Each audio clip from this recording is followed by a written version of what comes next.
anak ini, tapi kalau dibawa pulang rasanya beda.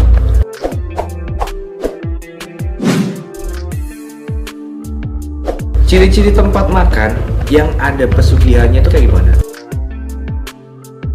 Kisah misteri kali ini akan membahas tentang ciri-ciri warung yang memakai jin penglaris untuk pesugihan. Kabar warung makan yang ramai karena pesugihan dengan jin penglaris bukan rahasia lagi.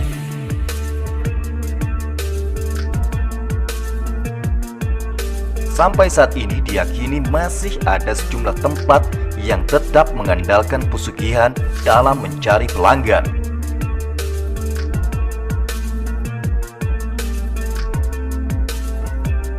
Ajian penglaris bisa dipakai di berbagai tempat, mulai dari rumah makan, toko baju, toko kelontong, dan sebagainya.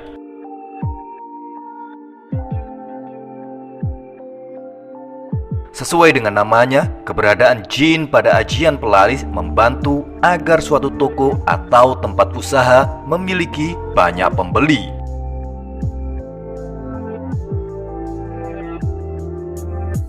Ada beberapa jenis ajian penglaris, yaitu dengan memanfaatkan jin peludah, jin penjilat piring, pocong, jimat, benda-benda keramat, ajian sempak kuah bakso, dan lainnya.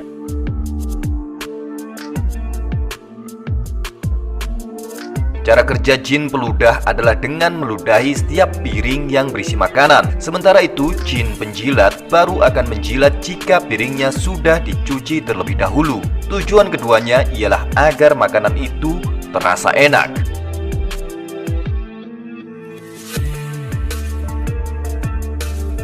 Ciri-ciri warung yang memiliki jin pelaris. Pertama, rasa makanannya sangat enak. Tetapi makanan itu akan terasa berbeda, bahkan berbau busuk jika seseorang berdoa sebelum makan.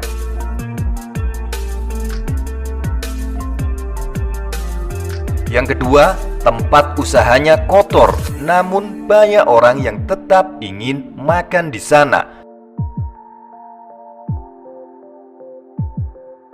Makhluk-makhluk gaib memang menyukai tempat yang kotor dan lembab. Kotor itu merupakan syarat wajib bagi pemilik warung agar warung menjadi laris.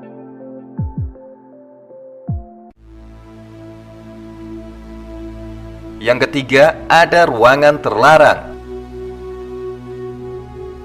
Tempat ini digunakan sebagai rumah bagi jin pelaris. Selain itu, tempat tersebut dapat digunakan sebagai lokasi ritual bagi pemilik warung. Biasanya, ruangan itu berada di dekat toilet, dapur, atau belakang warung. Yang keempat, warung justru tutup pada saat hari kerja, misalnya hari Senin, Rabu, dan Kamis. Yang kelima, tempat cuci piring jauh atau terpisah dari bangunan utama.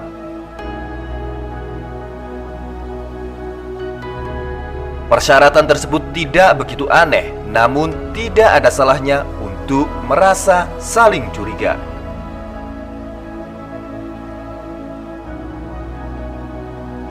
Keenam, pemilik warung dengan jin pelaris itu sendiri meracik bumbu meskipun sudah memiliki banyak karyawan.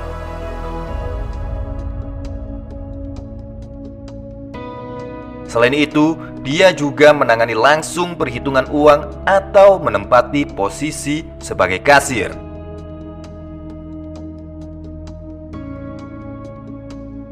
Ketujuh, makanan tidak boleh dibungkus karena akan berubah menjadi tidak enak, bahkan berbau busuk.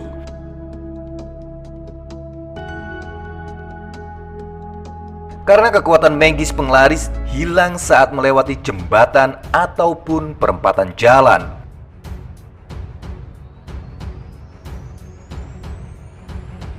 Demikian ciri-ciri dari warung atau tempat makanan yang biasanya memakai jin pelaris atau ajian pelaris.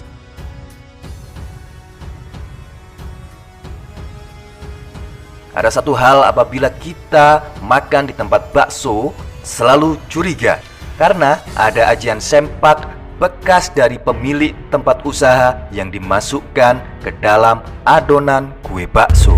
Panganan yang enak di panganan gini, tapi kalau dibawa pulang rasanya beda.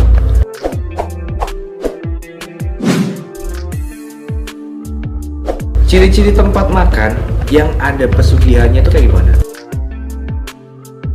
Kisah misteri kali ini akan membahas tentang ciri-ciri warung yang memakai jin penglaris untuk pesugihan. Kabar warung makan yang ramai karena pesugihan dengan jin penglaris bukan rahasia lagi.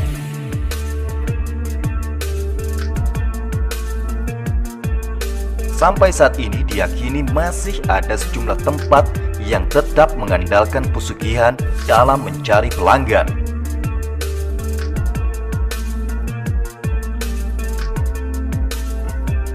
Ajian penglaris bisa dipakai di berbagai tempat, mulai dari rumah makan, toko baju, toko kelontong, dan sebagainya.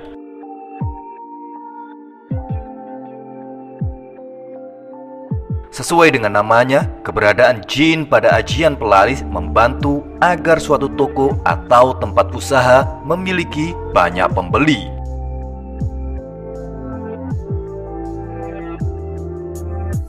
Ada beberapa jenis ajian penglaris, yaitu dengan memanfaatkan jin peludah, jin penjilat piring, pocong, jimat, benda-benda keramat, ajian sempak kuah bakso, dan lainnya.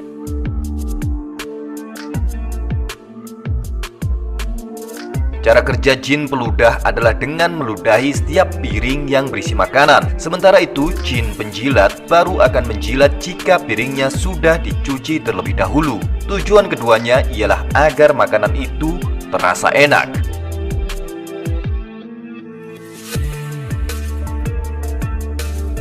Ciri-ciri warung yang memiliki jin pelaris. Pertama, rasa makanannya sangat enak. Tetapi makanan itu akan terasa berbeda, bahkan berbau busuk jika seseorang berdoa sebelum makan.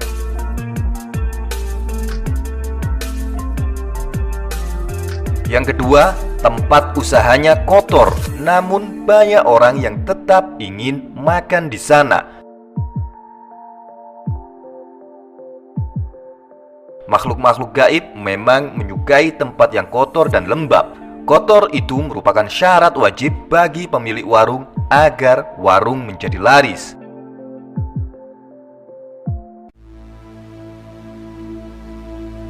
Yang ketiga, ada ruangan terlarang.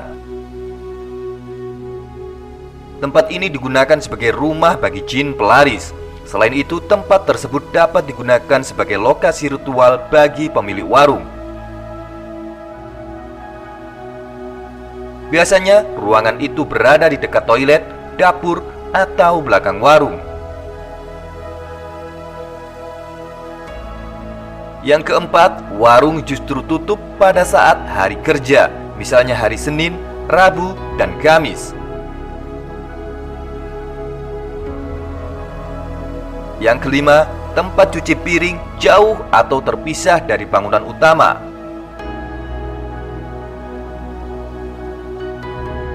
Persyaratan tersebut tidak begitu aneh, namun tidak ada salahnya untuk merasa saling curiga.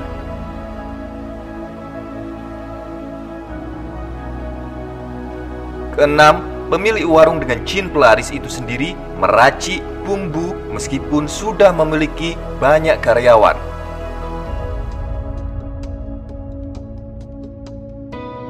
Selain itu, dia juga menangani langsung perhitungan uang atau menempati posisi sebagai kasir.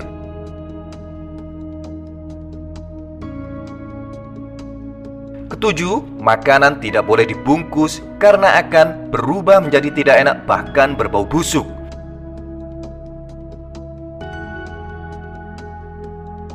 Karena kekuatan magis penglaris hilang saat melewati jembatan ataupun perempatan jalan.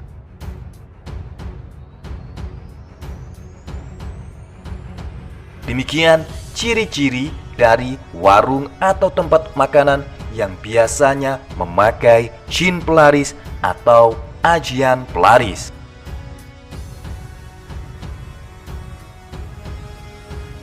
Ada satu hal apabila kita makan di tempat bakso, selalu curiga karena ada ajian sempak bekas dari pemilik tempat usaha yang dimasukkan ke dalam adonan kue bakso.